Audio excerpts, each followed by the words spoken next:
Okay, Thursday, 27th of November 2025. So, Adrian's daily vlog, sharing smart stuff men should know. Bitcoin, the Hungry Hungry Hippo phase. Now, there was a little talk about a year and a half ago about this is the Bitcoin's gold rush. Between now and 2035, 99% of Bitcoin is to be mined. Post, I think it's January 2035, it'll be the rest of the 1% for the subsequent 105 or so years. Essentially, all Bitcoin, or the vast majority, will be mined between now and 2035. Okay, mathematical fact. So, I think the general trade, to put it loosely, or the general consensus is between now and then, it is to hodl. Acquire as much Bitcoin as possible. Imagine like the game of Hungry Hungry Hippos. All the little toy hippos are trying to get as many little plastic balls as possible, and he with the most balls wins. And as Michael Saylor said in spring 2024, he with the most Bitcoin wins. So, between now and then, the idea is to acquire as much as possible, because then, even still today, the idea persists that of how to turn Bitcoin from Satoshis, that liquidity, into bread, into food, into something, to clothes, you name it. So how do you do that? And one way is to use it as collateral and a loan, but of course that implies coverage rate and income and whatever else, because it's debt, carefully managed debt. Another way would be to convert it into fiat, dollars, pounds, etc. But there's the issue of taxes, capital gain, and whatever else.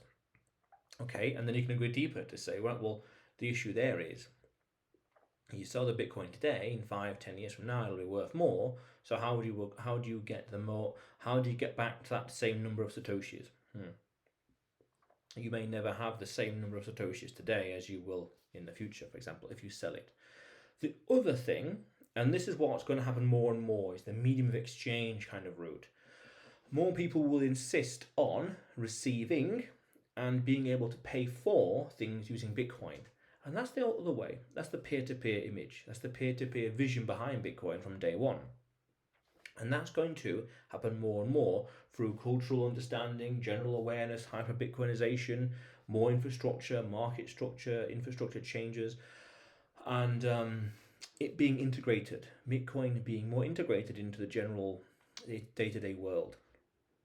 I think it's Strike. I think it is the Strike app that allowed payments recently with regards to someone able to pay for things. I have pounds, I want to pay for something, but on the app there's an option to pay with Bitcoin. So I pay with pounds and the vendor receives Bitcoin. And then the app itself does that conversion behind the scenes. Very nice. Especially if you say, right, well, the product normally would be £100, but if you click this button, it could be, say, £50 and the vendor gets that in Bitcoin instead. So there's an incentive there. So as things like that happen, the market is going to change from the whole idea of a store of value as to develop into the more medium of exchange, meaning the infrastructure, the price, the market conditions, things like that have developed. People would have been hodling for 10 or so years, in 10 years from now, so they'd be more willing and able, especially if there's infrastructure, to spend it peer-to-peer. And that's the long-term pattern of Bitcoin. That, when you think about it through the incentive in game theory, is how and why Bitcoin is inevitable, so to speak, with regards to things happening. The 200-week moving average, I did a video about this, where it is adoption. Looking at the bigger picture, there are no bull markets, there are no bull or bear markets. It is only pure adoption. And someone said to me 2 or so years ago that Bitcoin is range bound between $0 and $1 million, $2 million, $10, $20, $100 million. It's just the time horizon and the ride in between, what's going to happen on a day-to-day, week-to-week basis. But that's the trade. Right now, it's a store of value. Hungry, hungry hippos. Acquire as many as possible, for then in the future, as game theory, as adoption plays out, that positive feedback loop I've talked many times about, as it plays out, the general consensus will flip and change because it's more viable, more choices and options and ability to go from store of value into medium of exchange. People will be using it. Again, people will be insisting on being paid in Bitcoin or insisting on ways to pay for things in Bitcoin.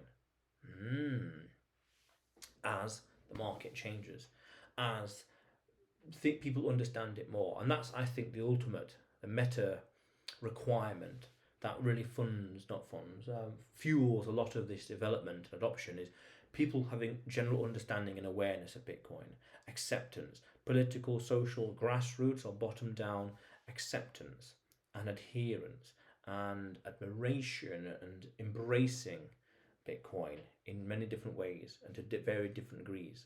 Essentially, the more pro Bitcoin the world is through education and awareness and understanding, meaning through incentives, the more you buy, the more you need to study. The more you study, the greater the conviction, the more you think, having this will be a good idea. So it's a positive feedback loop. So therefore, the trend is going to go, as I said, from store of value to medium of exchange, being able to use the Bitcoin peer to peer, as originally intended, to buy things. That's going to be the next big thing beyond 2035.